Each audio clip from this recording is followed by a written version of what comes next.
प्रश्नी और सुतपा नाम के दो दंपति थे। बहुत ध्यान से सुनना। ये प्रश्नी और सुतपा कौन है? पूर्व जन्म के प्रश्नी और सुतपा अपने अगले जन्म में वसुदेव और देवकी बने। इन्होंने 3 युगों तक तपस्या की। पहले ये ब्रह्मा जी के यहां काम करते थे दोनों। तब इन्होंने ब्रह्मा जी से प्रार्थना की कि हमारे यहां भगवान पुत्र रूप में प्रकट हुए, ऐसी कृपा हो। ब्रह्मा जी ने कहा तप करो। तब इन्होंने सतयुग में भी तप किया, त्रेता में भी तप किया, और पूर्व में तो मागा ही था। द्वापर दोनों ही प्रश्नी और सुतपा ही वसुदेव और देवकी के रूप में प्रकट हुए। 3 युगों से इन्होंने मांगा था कि ठाकुर जी हमारे यहां पुत्र बन के आए।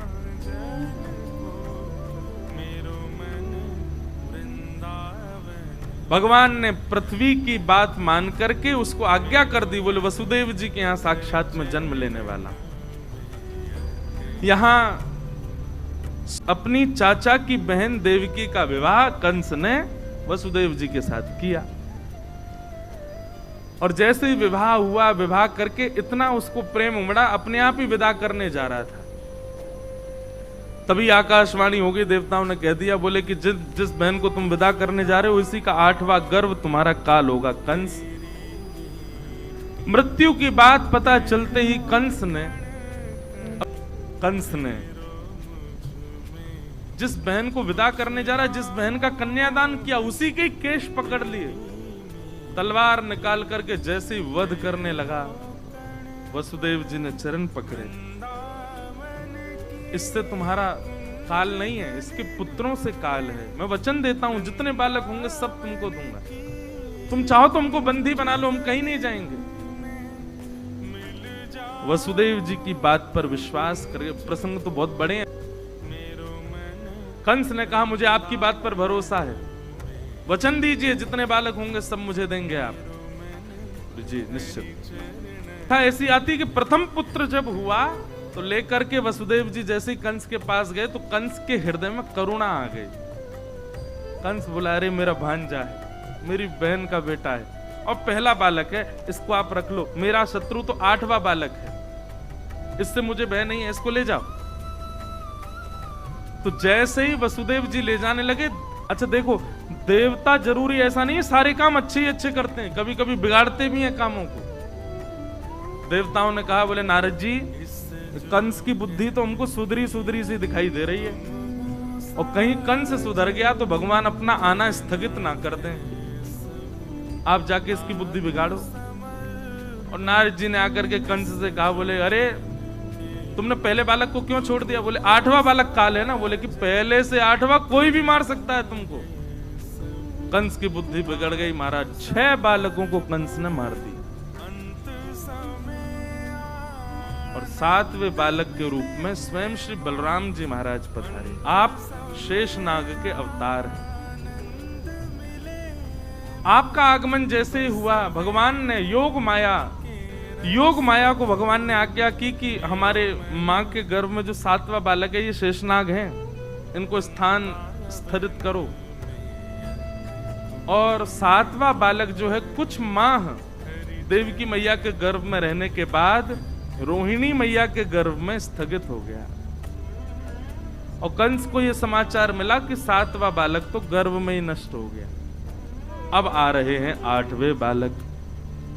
कंस ने महाराज सेना बढ़ा दी, ताले बढ़ा दिए, सब व्यवस्था कर दी, कहीं से भी बच के भागने ना पाए।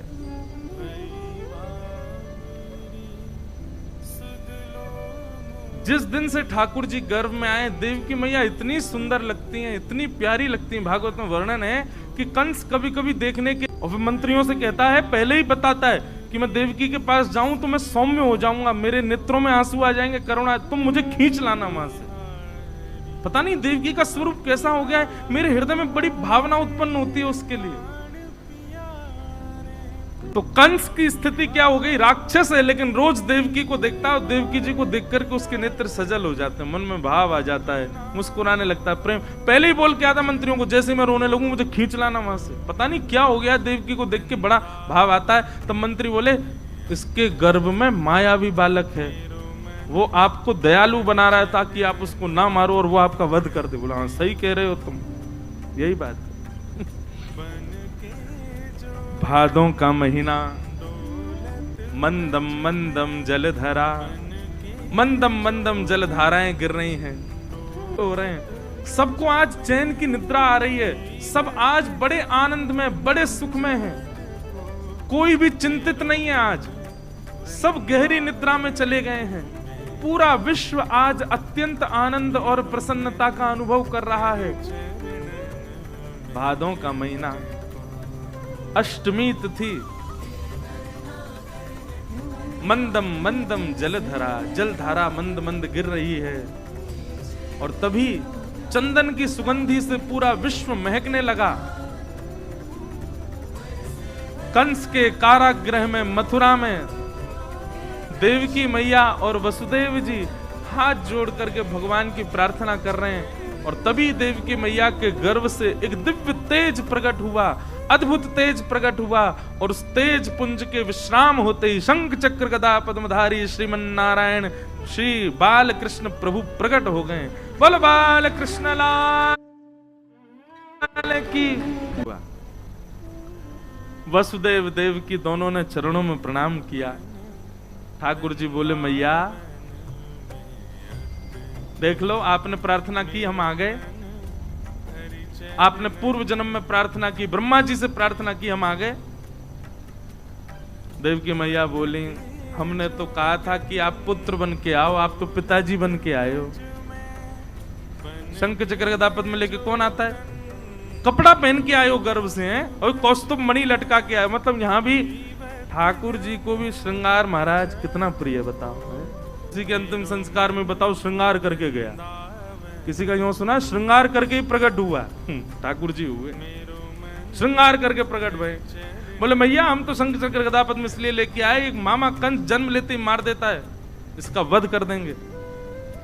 देवकी मैया बोली, वध तो ठाकुर जी आप चाहो तो कंस का जन्म ही ना हो, वध तो बहुत दूर की बात है, ये सब आपकी लीला है। कृपा करके एक माँ को जो सुख होता है बालक को जन्म देने में, वो सुख मुझे प्रदान करो। माँ का सबसे बड़ा सुख क्या है?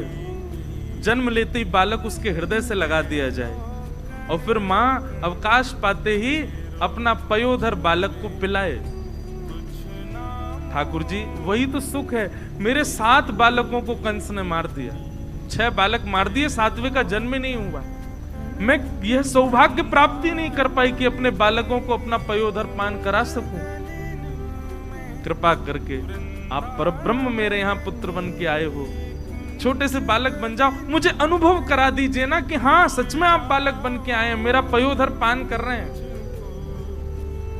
ठाकुर जी बोले, मैया 2 भुजा अंतर ध्यान कर देंगे, लत्ता कपड़ा सब उतार देंगे, बालक बन जाएंगे, लेकिन फिर याद रहे लीला करने के लिए फिर हमको समय चाहिए। 11 वर्ष 56 दिन के लिए हमको ब्रज भेजना, लीला करके बढ़िया माखन मिश्री खा के गोप ग्वालों के संग आनंद करके फिर आएंगे। 11 वर्ष का प्रतीक्षा करनी पड़ेगी, तब आकर के हम महाराज कंस को वध करेंगे। मंजूर हो तो बताओ। 2 ऑप्शन दिए ठाकुर जी ने, या तो हम अभी कंस को मार करके अभी चले जाते हैं लीला पूरी करके, या फिर पूरी लीला विस्तृत करें और 11 वर्ष 56 दिन का आपको वियोग सहना पड़ेगा। तो बताओ। तो मैया ने दूसरा भाव अपनाया, बोले क्षण भर का संयोग मिले, उसके बाद भले ही 11 वर्ष का वियोग मिले, कोई दिक्कत नहीं, आप गोद में आओ। ठाकुर जी ने अपनी 2 भुजा अंतर ध्यान कर ली, कौस्तुभ मणि अंतर ध्यान कर ली, और बताएं आज हरि देखे नंगम नंगा, सब वस्त्र उतार करके देखो खुद ही लेट गए, और लेट करके दोनों भुजा और हाथ उठा के रोने लगे। बन गए बालक। देव की मैया ने, ठाकुर जी ने अपनी माया से सब अंतर ध्यान कर दिया। मैया को याद ही नहीं है, मैया को लगा अभी अभी बालक प्रकट हुआ है। तुरंत अपनी गोद में लेकर के अपने पयोधर का पान कराया। बहुत रुदन किया देव की मैया ने। ठाकुर जी कोमल कोमल हाथों से मैया के वक्ष का स्पर्श कर रहे हैं, कोमल कोमल भुजाओं से मैया की थोड़ी का स्पर्श कर रहे हैं। मैया अपनी अंक में भर के लाल जी को दुग्ध पान करा रही है।